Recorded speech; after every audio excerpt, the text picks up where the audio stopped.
বাংলাদেশে চলমান জ্বালানি সংকট এখন নতুন করে উদ্বেগ তৈরি করেছে টেলিযোগাযোগ খাতে। মোবাইল অপারেটররা সতর্ক করে বলেছেন, জ্বালানি সরবরাহ পরিস্থিতির দ্রুত উন্নতি না হলে দেশের বড় অংশে মোবাইল নেটওয়ার্ক বন্ধ হয়ে যাওয়ার ঝুঁকি তৈরি হয়েছে।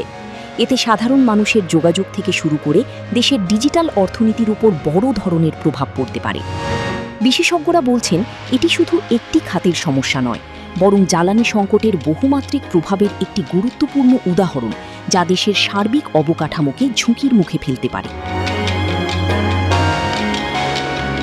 বাংলাদেশের জ্বালানি খাত অনেকটাই আমদানি নির্ভর। দেশটি তার মোট জ্বালানি চাহিদার প্রায় ৯৫% বিদেশ থেকে আমদানি করে, যার বড় অংশ আসে মধ্যপ্রাচ্য থেকে।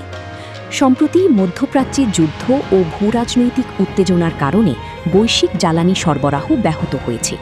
এর ফলে আন্তর্জাতিক বাজারে জ্বালানির দাম বেড়েছে, সরবরাহ অনিশ্চিত হয়েছে এবং বাংলাদেশে আমদানি ব্যয় ও সরবরাহে চাপ তৈরি হয়েছে। বাংলাদেশের মোবাইল নেটওয়ার্ক অবকাঠামো অত্যন্ত বড় ও জটিল। প্রায় ৪৫,০০০ টাওয়ার এবং অসংখ্য ডাটা সেন্টার ও নেটওয়ার্ক অপারেশন সেন্টার মিলিয়ে এই খাত পরিচালিত হয়, যা দেশের প্রায় পুরো জনগোষ্ঠীকে সেবা দেয়। এই পুরো নেটওয়ার্ক চালু রাখতে ২৪ ঘণ্টা নিরবচ্ছিন্ন বিদ্যুৎ প্রয়োজন, কিন্তু বাস্তবে বিদ্যুৎ বিভ্রাট বা লোডশেডিং হলে টাওয়ার ও ডাটা সেন্টারগুলো ডিজেল চালিত জেনারেটরের ওপর নির্ভর করে। সমস্যা হলো, বর্তমানে সেই ডিজেলই পর্যাপ্ত পাওয়া যাচ্ছে না, ফলে জেনারেটর চালানো কঠিন হয়ে পড়ছে। অপারেটরদের মতে, একটি বড় ডাটা সেন্টার চালাতে প্রতিদিন হাজার হাজার লিটার ডিজেল প্রয়োজন, যা বর্তমান পরিস্থিতিতে জোগাড় করা প্রায় অসম্ভব হয়ে দাঁড়িয়েছে। মোবাইল অপারেটরদের সংগঠন association of mobile telecom operators of Bangladesh অর্থাৎ অ্যামটোপ জানিয়েছে, পরিস্থিতি তাদের নিয়ন্ত্রণের বাইরে চলে যাচ্ছে। তাদের ভাষায়, জ্বালানি ও বিদ্যুতের অভাব অব্যাহত থাকলে দেশের বড় অংশে মোবাইল নেটওয়ার্ক বন্ধ হয়ে যাওয়ার ঝুঁকি তৈরি হয়েছে।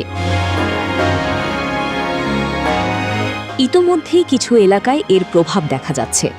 অনেক টাওয়ার ও নেটওয়ার্ক স্থাপনা কম জ্বালানির মধ্যে চলছে, যা দীর্ঘস্থায়ী হলে ধীরে ধীরে সেবা ভেঙে পড়তে পারে।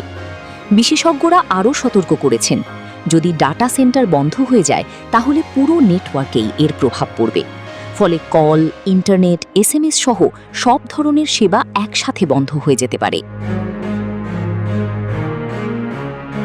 বর্তমানে পুরো দেশে নেটওয়ার্ক বন্ধ হয়ে যাওয়ার মতো পরিস্থিতি তৈরি হয়নি, তবে সংকটটি দ্রুত অবনতির দিকে যাচ্ছে। একদিকে জ্বালানি সংকট, অন্যদিকে লোডশেডিং এবং প্রাকৃতিক দুর্যোগের কারণে বিদ্যুৎ সরবরাহ বিঘ্ন, এই দুইয়ের সমন্বয়ে পরিস্থিতি আরও জটিল হচ্ছে।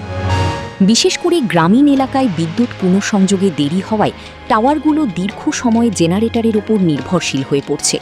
এতে জ্বালানির চাহিদা আরও বেড়ে যাচ্ছে। যদি এই সংকট দীর্ঘস্থায়ী হয় তাহলে ধীরে ধীরে আংশিক নেটওয়ার্ক বিভ্রাট থেকে শুরু করে বড় ধরনের ব্ল্যাকআউটের ঝুঁকি তৈরি হতে পারে বলে সংশ্লিষ্টরা আশঙ্কা করছেন। মোবাইল নেটওয়ার্ক এখন শুধু যোগাযোগের মাধ্যম নয়, এটি দেশের অর্থনীতি ও জনজীবনের একটি গুরুত্বপূর্ণ ভিত্তি। নেটওয়ার্ক বন্ধ হলে যেসব খাতে সরাসরি প্রভাব পড়বে: মোবাইল ব্যাংকিং ও ডিজিটাল লেনদেন, ই-কমার্স ও অনলাইন ব্যবসা, জরুরি সেবা ও যোগাযোগ ব্যবস্থা, রাইড শেয়ারিং ও অ্যাপ ভিত্তিক সেবা, সরকারি ডিজিটাল কার্যক্রম। বিশেষজ্ঞরা বলছেন, এই খাতগুলোতে বিঘ্ন ঘটলে দেশের সামগ্রিক অর্থনৈতিক কার্যক্রমেও বড় ধরনের প্রভাব পড়তে পারে। পরিস্থিতি মোকাবিলায় মোবাইল অপারেটররা সরকারকে কয়েকটি জরুরি পদক্ষেপ নেওয়ার আহ্বান জানিয়েছে। এর মধ্যে রয়েছে টেলিযোগাযোগ খাতকে অত্যাবশ্যকীয় সেবা হিসেবে অগ্রাধিকার দেয়া, মোবাইল টাওয়ার ও ডাটা সেন্টারের জন্য জ্বালানির বিশেষ বরাদ্দ, গুরুত্বপূর্ণ স্থাপনায় লোডশেডিং কমানো, দ্রুত বিদ্যুৎ পুনঃসংযোগ নিশ্চিত করা। অপারেটরদের মতে, এসব ব্যবস্থা দ্রুত বাস্তবায়ন না হলে দেশের যোগাযোগ ব্যবস্থা মারাত্মকভাবে ক্ষতিগ্রস্ত হতে পারে। সব মিলিয়ে বলা যায়, মোবাইল নেটওয়ার্ক বন্ধ হওয়ার শঙ্কা এখনও পুরোপুরি বাস্তবতা না হলেও ঝুঁকিটি আর হালকাভাবে নেওয়ার সুযোগ নেই। জ্বালানি সংকট যদি দ্রুত নিয়ন্ত্রণে না আসে তাহলে তার টেলিযোগাযোগ খাতের মাধ্যমে দেশের সামগ্রিক অর্থনীতি ও জনজীবনে বড় ধরনের প্রভাব ফেলতে পারে। এখন পরিস্থিতি সংকটের প্রাথমিক পর্যায়ে থাকলেও যথাযথ পদক্ষেপ না নিলে এটি দ্রুত বড় বিপর্যয়ে রূপ নিতে পারে, এমনটাই মনে করছেন সংশ্লিষ্টরা।